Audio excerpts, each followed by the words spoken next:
All right. Well, good morning, good afternoon, good evening, or good night, wherever you guys are all in the different parts of the world. It's really great seeing you all. It's and you know what? We have a very exciting topic for you all today, and I think all of you realize the importance of this because of what we're all going through in the whole world, and this is mental wellness.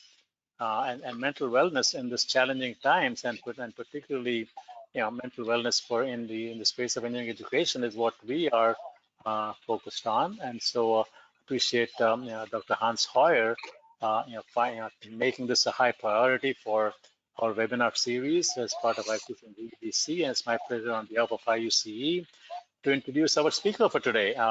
And this is how the abstract reads. And I think it's important for you to look at it, listen to it. So mental health is an important topic in our current university environment, both for students and academic staff, okay?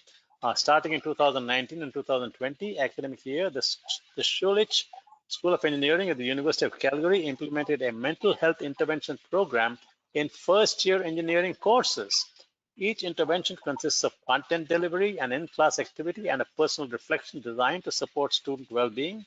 In this session, we will review, and she will review the intervention program and discuss successes and learnings.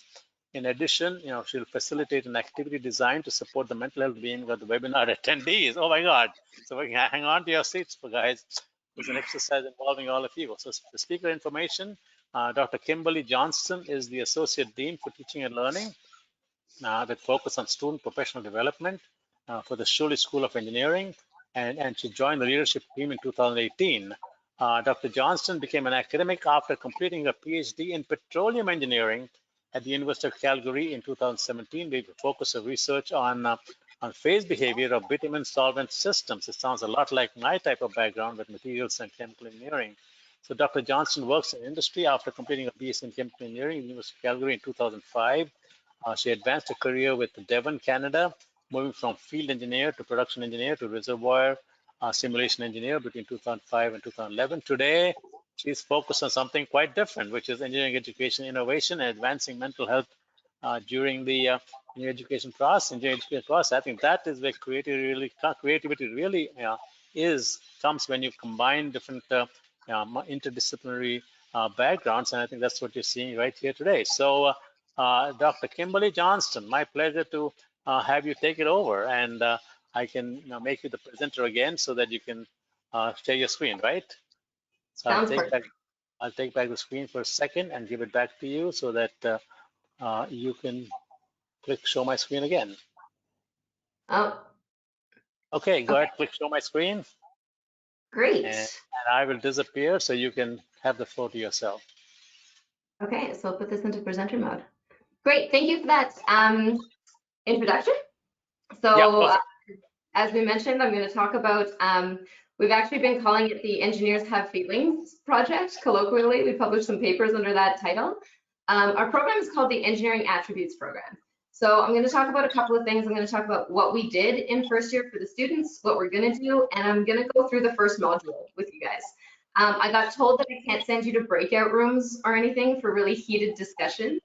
So I'm not going to make you do as much activity as I make my first years do, but I'm still going to actually give you some stuff to look at or think about. There we go. So first of all, this is a little bit about me. My name is Kim. My pronouns are she and her. As we mentioned, I have a BSc in chemical engineering, a PhD in petroleum engineering. So my background is engineering. This mental wellness stuff really just came from me as a personal passion, that I found that it was really something that I needed. And then we kept hearing from the students that it was something that they needed. So that was a thing that I had to teach myself a little bit. So some things about me, I really love Harry Potter. That's me and a friend of Harry Potter world. I really like nerdy board games. In the middle, there's me playing some games with friends.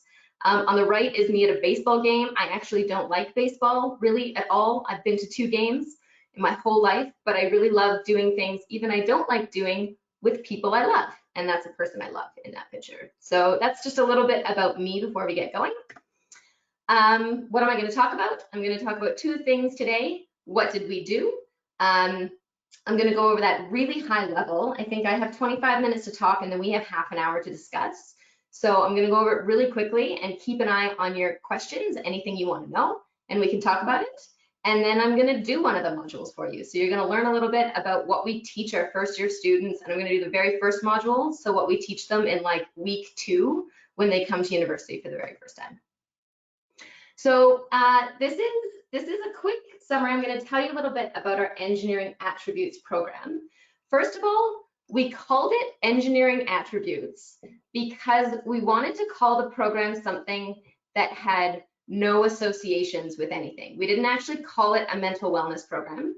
Part of the reason why we didn't call it a mental wellness program was, and we may have been wrong, actually, I'm not sure I would do this again. We may have been wrong, but we didn't want to do it because we were afraid a little bit of the backlash that we were going to get from faculty members, or we were going to get less engagement. Our accreditation process has something we call graduate attributes, where they're skills that we need to get our students for the accreditation process. So we went with engineering attributes because we sort of tied it into graduate attributes, and we tied it into mental wellness. And we gave it this word that we didn't think people had associations with. The team of us was myself. Robin is a graduate student. She's doing her PhD in engineering education. Destiny was our academic development specialist. So not an engineer, but someone who has a really rooted background and a master's degree in learning skills, right? How people learn. Melissa Boyce is a faculty member in psychology. She's also actually the Associate Dean in Arts. So we had a very interdisciplinary team that put this stuff together. What we did was we created modules, and we actually, for the first year in 2019, 2020, we just went and we talked to individual instructors in engineering courses. So we picked 6 courses. There's 10 courses in first year engineering. We picked the 6 really arbitrarily based on instructors that we thought would be amenable to doing this. Our first year is fairly large. We have about 800. We're expanding to probably 900 students. So we have 4 instructors for each course. We even approached the instructor that we thought out of the 4 would be most amenable. So we got 6 different first year courses that wanted to be engaged in this process. And then for each individual course, we actually went in 2, 3, or 4 times and delivered some modules. We did some things like we published some papers. We published a paper last year. We've got a few more. We did win a UFC teaching award, which is very cool. We started this off just out of honestly pure love of our hearts, which was very a nice passionate thing for the first year. But if you want something to sustain, you need a little bit more than your own individual passion. So we got some money, which helps a lot. We got a grant to do this for a couple of years. And with that, we actually ended up hiring summer students and graduate students. So in the second year, we ended up collecting a bunch of data that we could do some research with. And we had undergraduate students in the second year updating the modules and actually coming into the classes and delivering the modules to their colleagues, which was a really great addition. So I'm just going to give them all credit. Shami, Gata, Katie, and Rigel, totally superstar engineers. So these 4 students came through our first year of the program. And towards the end of the year, we said, you know, we've got some summer positions. Does anyone want to come work with us? In the first year, we had about 10 students reach out to us. So we just informally talked to them all. In the second year, when we did that again, we had 30-something students. We had almost 40 students come and want to work with us. So we had to do some formal interviews. So it's actually something that is really starting to gain momentum, and the students are really becoming engaged with it. So this slide is just another quick summary slide. This is what our very first slide was when we introduced the concept to the students. I said, what are the engineering attributes activities? They're mental wellness and resiliency modules that are integrated into your engineering courses. So we really highlighted that we're here as mental wellness and resiliency support. Some students, it's interesting, in Calgary, there are some high schools that actually start to talk about mental wellness and do things like teach their students meditation. There are some that absolutely don't.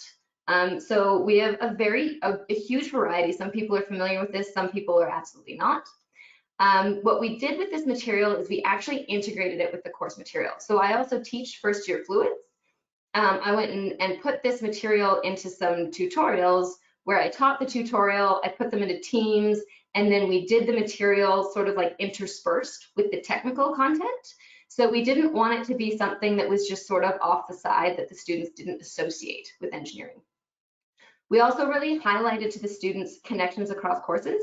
Sometimes what happens to the students in first year is you think that the skills that you're learning are siloed or isolated to the course that you're learning them in, right? Maybe you learn a study skill from Dr. Hamilton who teaches you calculus, and you think that that's a calculus study skill, but it's not. It's like, it's a human being skill that you've learned that you can learn anywhere.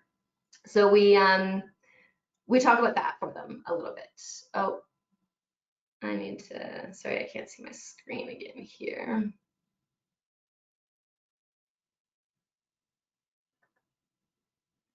I'm going to, let's see what happens if I go like this. Okay. Yeah, and then we also kept bringing this back to their engineering career, that we've heard that these are skills that employers say that they want. When we talk to engineers after they've graduated, these are things that they want. So we really highlighted the importance of what it was that we were doing for them. The other thing about these modules is that they were all actually for a grade. So all of the courses, and I'm showing 3 examples here, all of the courses that integrated these, the taking part in the module and then completing a reflection was actually part of the student's grade. So over here, you can see some of the modules that we did. In Eng 200, which was design, they actually have a 50-minute seminar. So every time we came into design, we had a full 50 minutes, 50, almost an entire hour. So we talked about wellness wheel and mental health continuum. That's actually the module I'm going to take you through today. We talked about exam anxiety and techniques for that. We talked about imposter syndrome and resiliency. What you can see here too are the names of the people who delivered it. So Melissa, again, was our psychology professor. Lauren is our academic development specialist. She's always available for one-on-one meetings with the students to help them with learning skills. So the students actually got to see her in the class. We also found that having this program really resulted in an uptick of students seeking help and getting those kind of like learning appointments. And Shami was one of our students. So you can see that in some of these, it was a second-year student that came back and delivered them. You can see the names of the other modules. Again, I'm going to kind of click through, and if there's any more questions about any of these guys, we can talk a little bit more about what we taught them. And again, what we did was, so in the first year, we got to do this in person. In last year, when we were all remote and online, we presented the modules during synchronous class times, and then we took videos of them, and we created a shared website. So we have a D2L website that has all of the material for the students, including the videos of the presentations, as well as sort of more in-depth material. Because when we have these 15-minute modules, we're only talking for a few minutes. So we gave them a lot more resources if they wanted to keep working through it, to carry on talking about it. One other thing I'd like to bring a highlight to is, you can see in Eng 201 in the second one, we talked about academic burnout, and we had a personal experience. After our first year, we actually had a student come and talk to us about his own experience with mental illness and getting help. And so he actually asked and wanted to come back and share that story with first years, because for him, he felt like if he had known that other people had gone through that, it would have made a difference to him. So we also had a student coming and telling a personal experience, which is a really cool thing to have. Okay. So what I'm going to move on to now is a really condensed version of our first module. Again, so this is we did this week number 2. So the students are kind of like fresh-faced and bushy-tailed and excited to be in engineering. So we start by talking about mental well-being. Here is your definition from the World Health Organization, where you can realize your own abilities, you can cope with normal stressors. So it doesn't mean living in a state of no stress. It means being able to cope, and it means being able to work productively and fruitfully and contribute to your community. So it means being able to engage, even though you have stresses, even though you do have challenges, being able to move through those and kind of work through them. So I'm going to get you to think, you can see that there's a question, and on the next slide, I'm actually going to post a link to a website in the chat where you can do even a little bit more of an in-depth assessment. But you know, like, where are you there? How bad are your stressors contributing to your life? Are you able to still kind of engage? Are you still having a good time with your family members? Are you still having a good time with work? So there's this new concept, it's new-ish, it's a new-ish concept called the mental health continuum. So here's a really, really brief history of what I can understand around something called positive psychology. So decades ago, psychologists really only knew about mental illness. Like if a human being has got to the point that they have a problem or a disorder and they're not able to function normally. So there used to be, we used to kind of call that mental illness. As the decades have moved by, psychologists have started to move towards a little bit more of something called positive psychology. So not just trying to treat people who have disorders, but also trying to help people maintain good mental health even when they don't have disorders. So I kind of think about that, like the old way used to be, if it ain't broken, don't fix it. And now we don't think that anymore. We also think if it ain't broken, how do we maintain it is one question. And even if it doesn't need maintenance right now, what can we do to elevate it, right? Even if you're managing your stress quite well, you can actually still have techniques that will lower your baseline stress, that will enhance your life. So this mental health continuum actually is used in a lot of places, but really the idea of it is that all people can be anywhere on this scale. You can be anywhere to the left, which is in your green, healthy. You're kind of able to manage your stress. You're kind of in a fairly good place, if you will. You can move a little bit more towards the red. Maybe your stresses are going up. You're starting to see yourself being a little bit more impatient and irritable. You might be feeling like pain and tension in your body, things like that. They may be into the orange or the reds are a little bit when you are starting to get injured or ill. This is kind of comparable to in a body, if you've broken your leg, you need to go get help. You need to go to a hospital. If you've kind of tweaked your knee a little bit, maybe you just need to be resting and taking care of yourself, right? So there's kind of different places you can be. Any person at any time can be anywhere on this scale. Some people live in the reds and the oranges, and some people, I don't know about this group, but all of you work with students, and I can say all groups of students have a percentage of people who are living in the red and the orange right now, are working with psychologists, are working with mental health professionals to try and maintain that.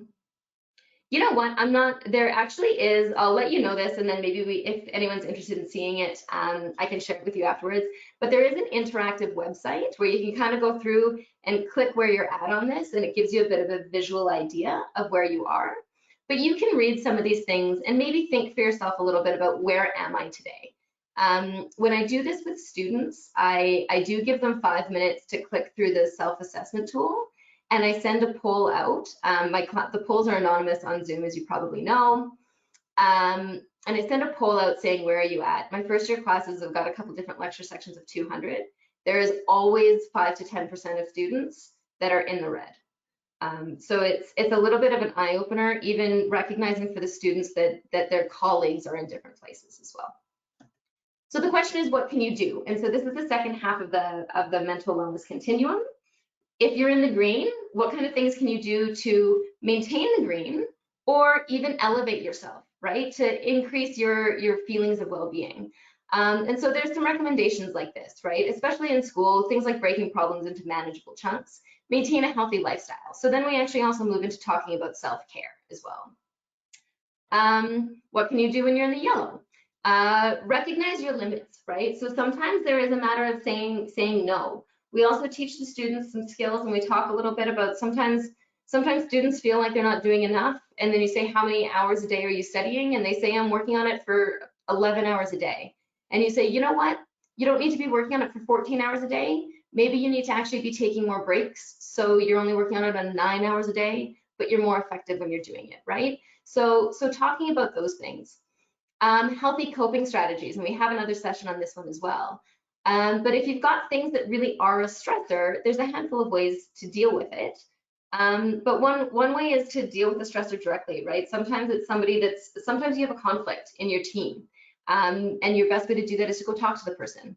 Maybe appraising the stressor realistically. Maybe your stressor is just this big old to-do list, and recognizing that it just is, everyone's doing it, and you can bite off however much you can bite off, right?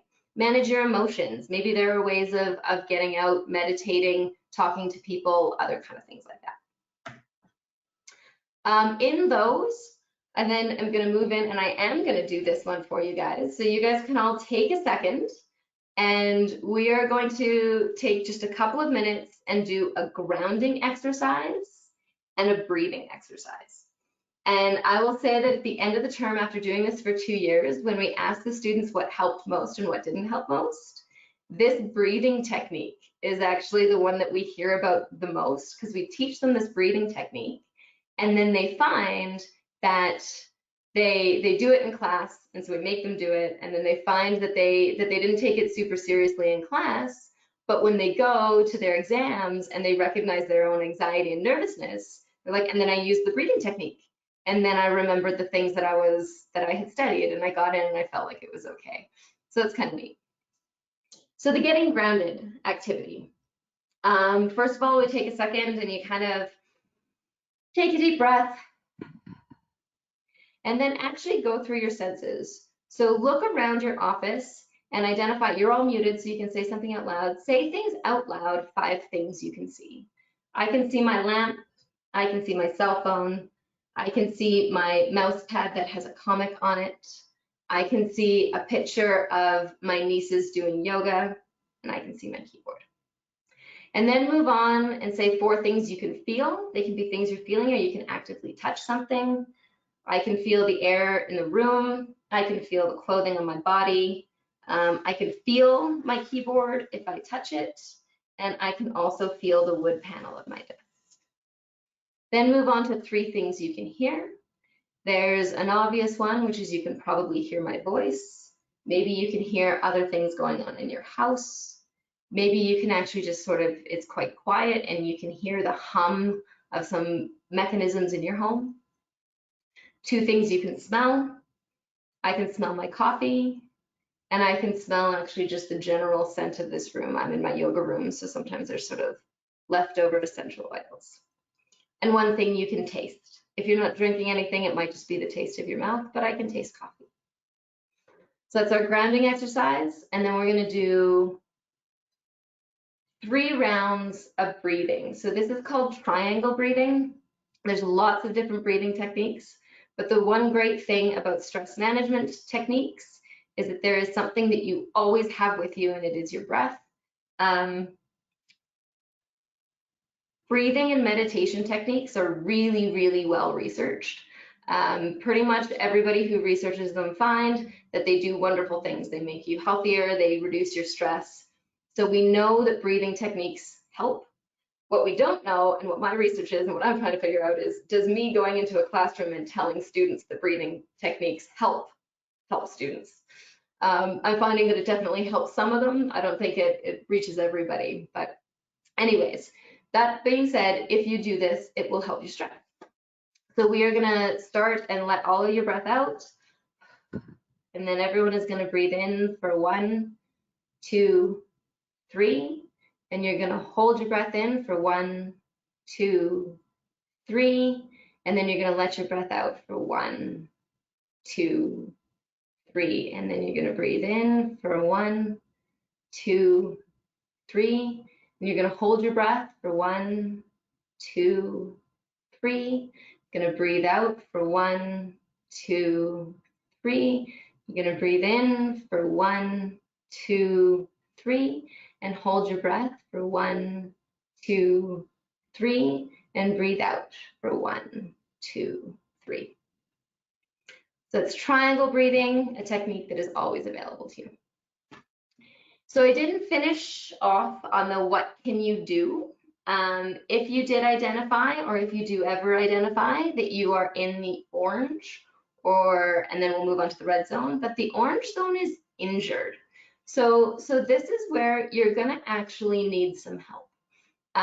One of the things that is recommended is starting to identify and understand your own signs of distress. So using that mental health continuum check-in is a way to start to identify some things that are going on in your body or in your mind.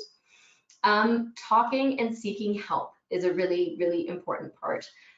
Something else, I don't have it in this slide, but every time we come into the classrooms, we have slides where we remind students of the resources that are available to them. So seeking help. Also seeking social support instead of withdrawing. It's a very common feeling to feel when you're feeling some of the things in this zone, to be feeling inadequate, like my friends don't want to see me, my family doesn't want to hear about it, my problems aren't problems enough. Other people have it worse, so the people who are there for help aren't going to want to hear from me. Recognizing that those are normal thoughts, and then actually finding a way to push yourself into seeking social support instead of withdrawing. And finally, the red zone is ill. So this is, again, seeking further consultation. So maybe at this point you've actually already reached out for help. Maybe in this case, we do have some people that are working with psychologists or things like that. But seeking consultation, and if the help that you're getting, if the person that you haven't started talking to isn't the right one, you can find other ones. But the following healthcare provider recommendations. So some people don't actually even know that a place to start is even with a family doctor, with a medical doctor. If you're starting to feel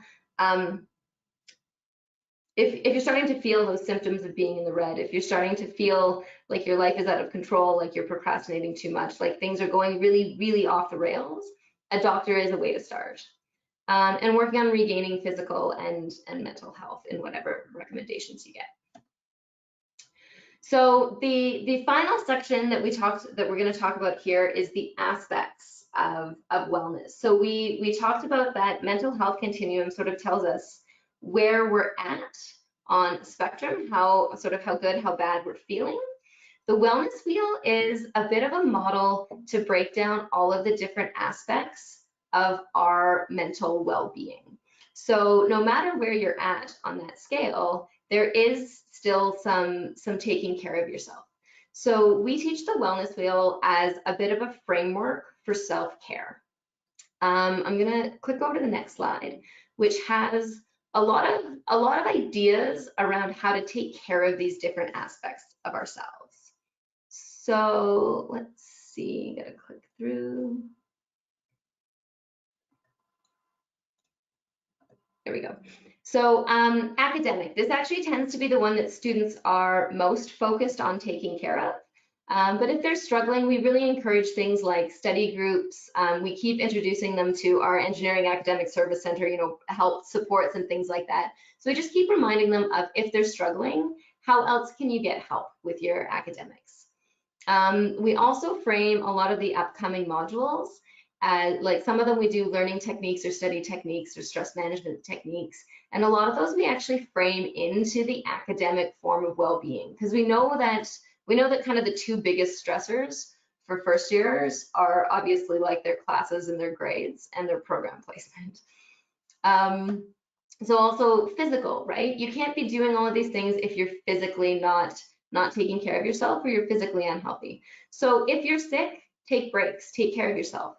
If you're not sick, how do you take care of your physicality, right? How do you ensure that you're eating your healthy food and getting good sleep? We also have a module later on in stress management about the importance of good sleep. Your social well-being, and this is even more so, like this is super important before we're in a pandemic, it's even more important now. Social well-being is a key need, and wherever you're at, introvert, extrovert, we need different levels of it. But even if you're an introvert, you need some levels of connection. And so figuring out what's right for you, and in some ways, taking care of this social need can also be alone time if you're over socialized. But thinking about that, right? And how do you actually go and get those connections in whatever way you can these days? Financial is a big one too. The stressors that can come out of that. So we also go through some of the resources that we have, but in some ways too, it's even sort of like personal budgeting, right? So how do you kind of keep an eye on what your financial situation is, and how do you maintain that? Spiritual is also always listed on these. It's a very key part of who you are. It's one that we know and we acknowledge that our students connect with the least. So spiritual doesn't necessarily mean religious. It might if you have a religious practice. It's a great way of getting access to it. We have a spirituality center that's interdisciplinary and sort of non-denominational. So it has things like meditation classes, it has things like share circles, you can go to a drumming circle. Also things like getting out into nature, volunteering your time. A lot of people do yoga classes. When we're in person, we actually have some yoga classes for free available to our students. So connecting to yourself, your inner self, your community, and nature, in whatever way you do that, if that resonates with you. And also your emotional side, right? We aren't exceptionally good at teaching ourselves. Most of us haven't learned a lot about how to process our emotions. But if you don't, what happens, and if you repress them and ignore them, they start to come out in unkind and unnecessary ways. So the Wellness Center, we've sort of showed them through at U of C. We have lots of group classes. We have lots of actually independent study workshops that they can go through and kind of go through some exercises on their own. Some people really, really love journaling, sharing what's going on with your friends, with your family. We actually also host pet therapy in person at SSE. So we talk a lot about how to hit all of these aspects. We know for students that they're most comfortable academic and physical. So it's really quite good to sort of bring some awareness to those other aspects of ourselves. So then what we do for the students, and actually I should wrap up here. I've just got a couple more slides, so I'll go through them really quick. What we do for our students then afterwards is that they actually have a homework assignment where they have to do some reflections. So these are their kind of reflection questions. You know, if they're in the reacting zone, what healthy coping strategies do you have? Which areas of the wellness wheel have been easiest for you to maintain? Which have been hardest? What are you going to focus on? How are you going to do your self-care? And we actually bring that back for them several times throughout the course of the semester. How's your self-care going? Which parts of yourself have you been neglecting? Which parts of yourself have you been taking care of? So these ones, and we actually have some summaries of like what our students told us. And our students are actually really quite self-aware. Your students are the same. They know the signs of when they're in the yellow or the orange, and they have a lot of really great coping mechanisms for what to do. And they know what are good coping mechanisms and what are not good coping mechanisms. And this time spent to bring awareness to it and acknowledging what are good coping mechanisms helps them come back to those types of practices. This final one is we've asked the students for overall feedback on not just that was one module out of many of them. We asked students for feedback on the overall project, and these were the three biggest things. And I was actually so happy with the student feedback because we asked them what are the best things about it and what are the worst things about it. And even in the worst things about it, the most common answer was nothing. It's actually just really helpful. And we got a lot of things from the students saying, even if it wasn't helpful for me, I know it's helpful for others. So these are like a couple of reflections. They really highlighted that it normalizes mental health. They also really acknowledged that having to write down reflections, like having to go back and have an assignment that is worth 1% of their grade that they have to submit, and it's just completion marks, right? It doesn't matter what they reflect, but they have to submit it for a grade. They said that was helpful. And they also really liked this thing that we added in second year, which is access to resources that we've put the videos on. We've got the slides available for them. We have extra reading. We have more information on the topics in a shared D2L. In the first year, we were doing it individual courses, but they have one big D2L that's their mental wellness D2L. What we're going to do next is really we want to expand it to upper years, continue the research. Hiring the summer students, again, we really liked having undergrads come and deliver some of this content to their colleagues. That made a really big difference. We really want to create a structure to help the program be self-sustaining. Right now it's a lot of my blood, sweat, and tears. And we're also working on an extracurricular certificate in mental well-being that the students can continue to pursue. So that is me. Very good. Okay, this is really a lot of good stuff. Okay, it's amazing what you. It's actually not that complicated, but I think it's so important. And I like the way that you broke it down so nicely. And particularly the last slide you talked about upper class students actually doing the delivery of the course. I mean, I think the youngsters probably take it in more if they are with other students. It's so great. So I'll get the thing started, but I'm sure there are other questions here, which lots of people here. I'm going to have answers already. There was some sounds coming in, so I have to unmute Hans for a bit here. Okay, so there, I'm sure there are lots of questions, but from my end, what I'm wondering is the word, the phrase, mental health. Okay, have you had a problem with students kind of, oh my God, I'm going to a class, I'm going to a lecture about mental health. Yeah, I'm not crazy, right? Have you found that problem with different cultures? Because I can see that in India. I mean, I've been in the West for long enough to know that it's kind of accepted among students that some students do have to go and see some people for help, right? And if you're in the red or the orange zone. But I'm not sure in India, people all in the red zone are not necessarily looking for help from professionals. They're probably kind of hiding within themselves. Just respond to that, and then we'll go on to other Yeah, questions. it's a great point, actually. So a couple of the things that we've seen, I will say, as far as faculty members go, there are a couple of them, a very, very small minority that react that way when we say that we do it. Most faculty members are on side.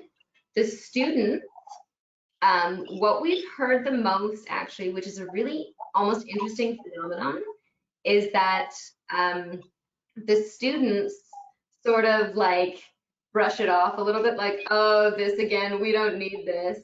And then they go in and they write really insightful reflections saying that they really appreciate it. So we've actually had several students that we've talked to individually in focus groups telling us about, like, in class, they and their friends would sort of be like, oh, I don't really care about this. This is kind of silly. And then they do their reflections. The first year we did their reflections like on laptops. You get 5 minutes in class. And so you could, like, the students could see what the other one was writing. And they're writing like they're pouring their hearts out. So it's interesting because the answer to that question is Yeah. yes, we do have some students that react that way. Which is partially why we're doing it, to try and normalize it so that you can start to acknowledge that this may be something that's acceptable. And we also have a majority of students that really appreciate it, even though they acknowledge that they might have even thought of saying, like, no, I'm not crazy, I don't need this, right? That answers the question. Yeah, sure, great. So let's get to other folks on the team here. Michael, Hans, you wanna jump in?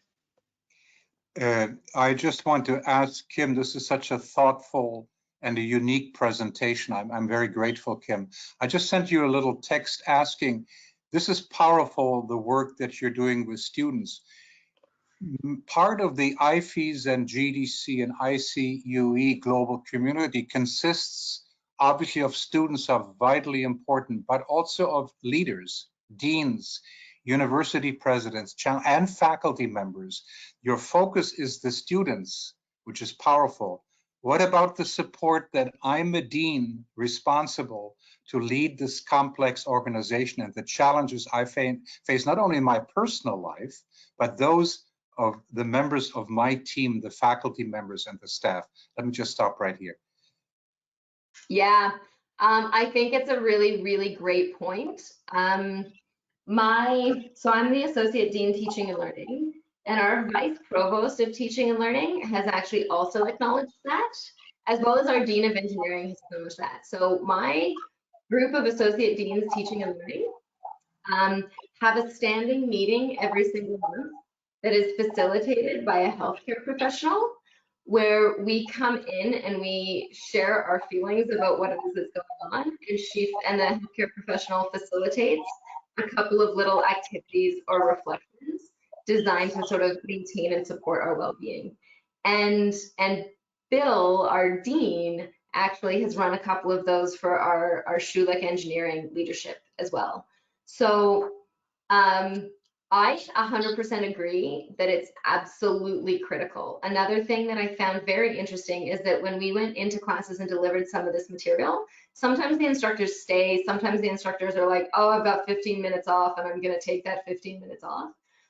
When the instructors stay and watch the material, without fail, every instructor who's watched some of our material says something like, that was really good for me to hear. You should present that at faculty council meetings, right? Because it's like it's the same things. It's not like our students who are adults are different than we are. Like it's really important. So I agree. I think it's a next great thing to move forward on. Okay, Michael, come Yeah, in. so excellent, excellent presentation. I think this is something that's been necessary for quite a long time, and students have always been under a lot of pressure in lots of different ways. But is there like a main, like where does all this kind of this issue get discussed more broadly within like the engineering in general, or is there at the university level or groups of universities? Is there a place where this is all kind of being focused? Or that's a great question. The short answer is no. You know what? That's not true. That is not true. We have, and it'll be interesting to hear maybe even what other schools have. In the last few years, our university has actually created a campus mental health strategy.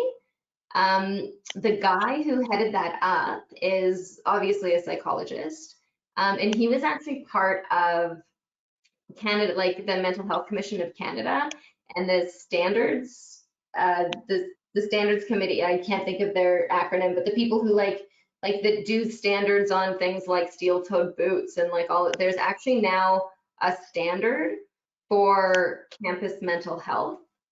So they've done a bunch of work on sort of like what our campus mental health strategy is. So there's a lot of things centrally going on.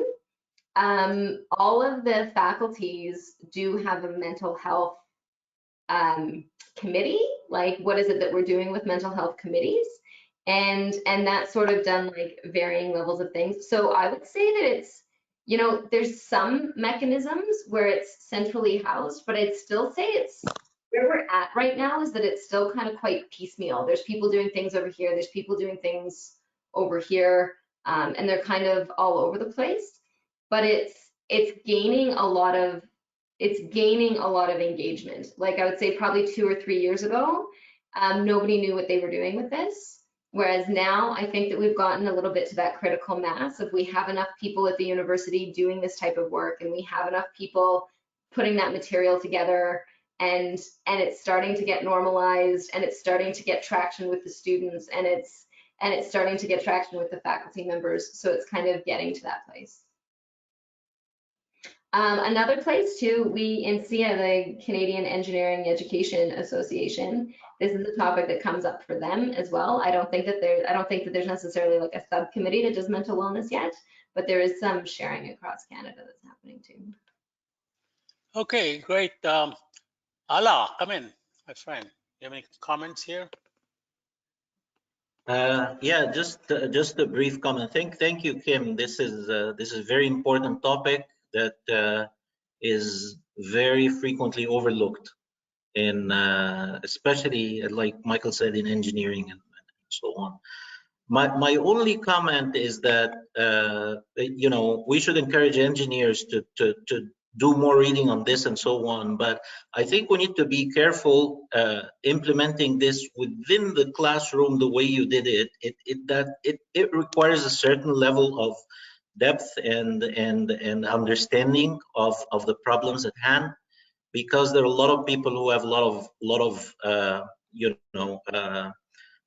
misunderstandings and misconceptions about mental health and well-being and so on, and they might apply that in a inappropriate way, if you will. So that's my only comment, is that we need to spread the word more, but we need to be careful also that it just doesn't become just part of every course, or you know, or let's find somebody to talk about this sort of thing. It really needs to be done a professional way, the way you do it in your classes. Yeah. So it's I've got a couple of points to that. I agree. There's definitely good intentions don't necessarily mean that you have good effects, right? There are ways to talk about this in a damaging way, for sure. So one of the things that we went and did too when we put this material together was we made sure that we were consulting with people who are experts on the content. So the content that's being delivered is I would say like standard tested research-based content. There actually is some research around, do you need to be a healthcare provider to deliver this content? And the research has found that like the content can be delivered by people who aren't. So it's actually okay to have someone who isn't like a psychologist talking about like summarizing the research around the benefits of sleep and encouraging students to get more sleep. Like that is okay. But that being said, I totally agree where it's like you don't want people who are going to be saying really damaging things about it. You also don't want people even to be dismissive of it or not. Like something that we also found is if you have an instructor that is really not engaged with it, that says, oh yeah, that old thing again, it can actually be a little bit more damaging for the students to see that like their engineering instructor doesn't agree with it, and it's being kind of forced down their throat. So there's definitely some things to think about, but it was encouraging to me when we started talking about this and saying like, does it need to be a psychologist? Does it need to be a social worker developing this material? And research has been done saying that like the material works and it's okay if somebody else delivers it, but you do still, I agree, you need to be cognizant of the people behind it for sure. Okay, great. I'm going to read out a few comments from the others. Joanna Longren says, thank you for a very interesting presentation. When students submit work for grading, do they submit their answers anonymously? If not, how do you deal with restrictions to collecting sensitive personal data, etc.? Yeah, so we have, so no, they don't submit it anonymously. We try and be really clear that their reflections are completely, but like the grades are just completion grades. So they can go as deep or as not deep as they want to.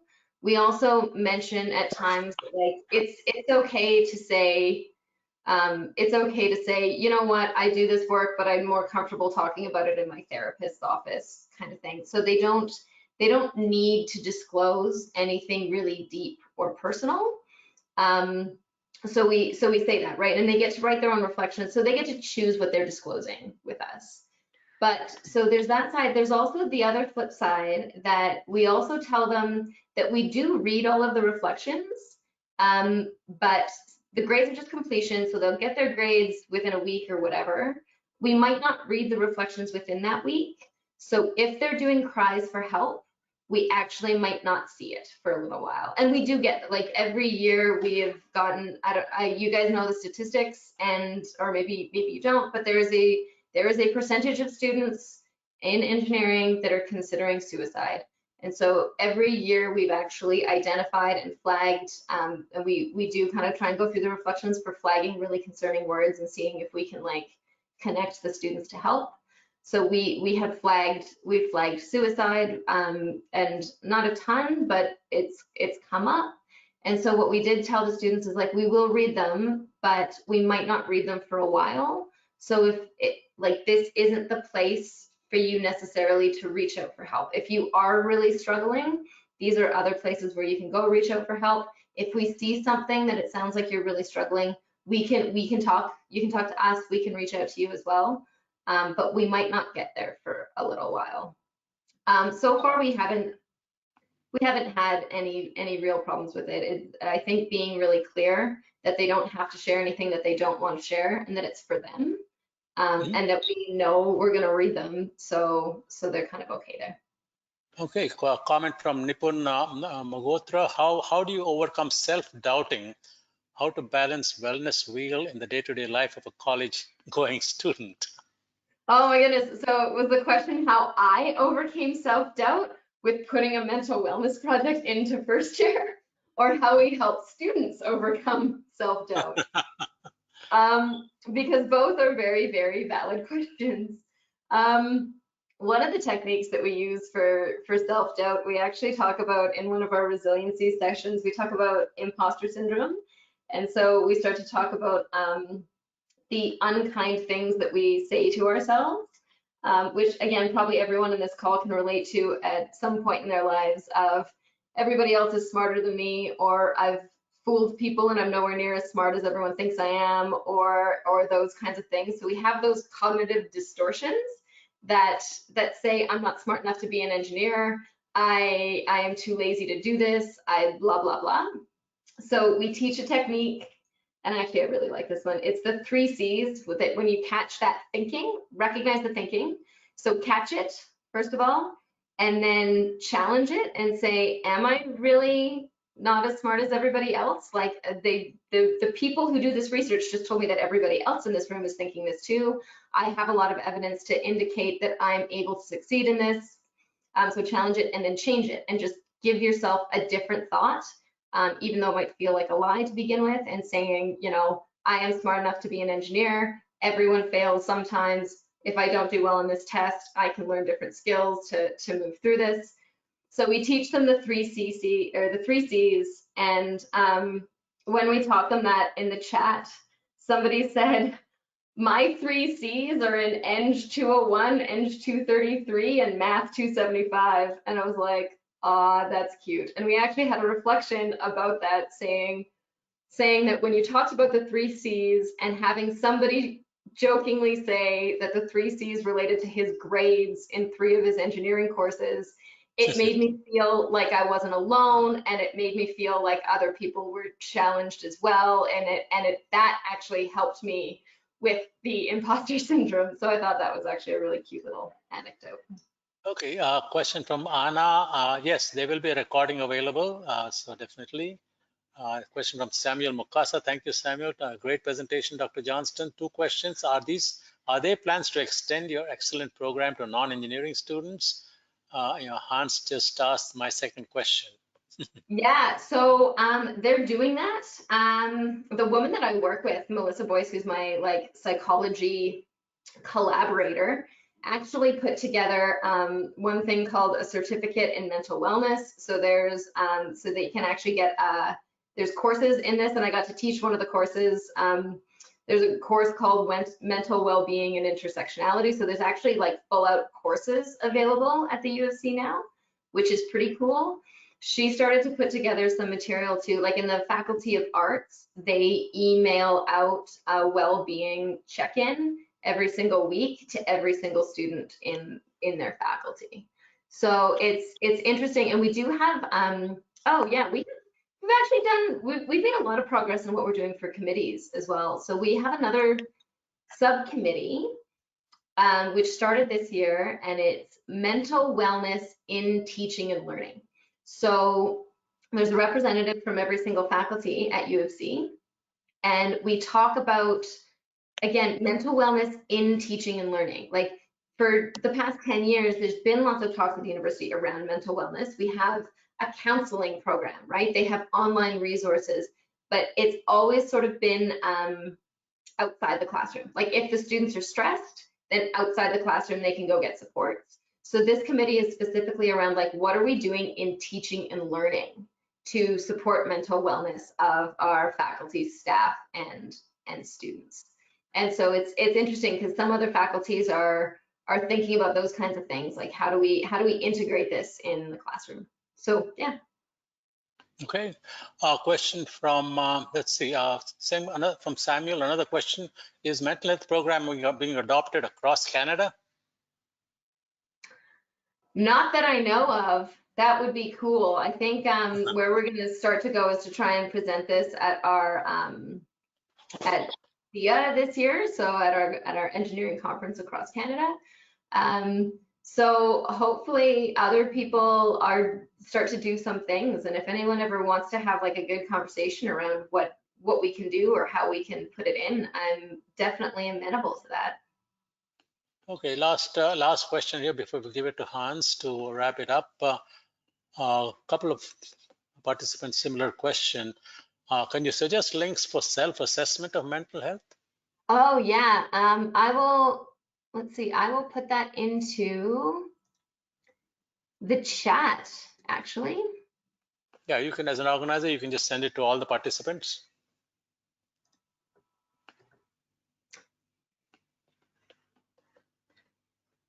Let's see. You click under chat, you'll see to the entire audience. You can do that and put in the message there.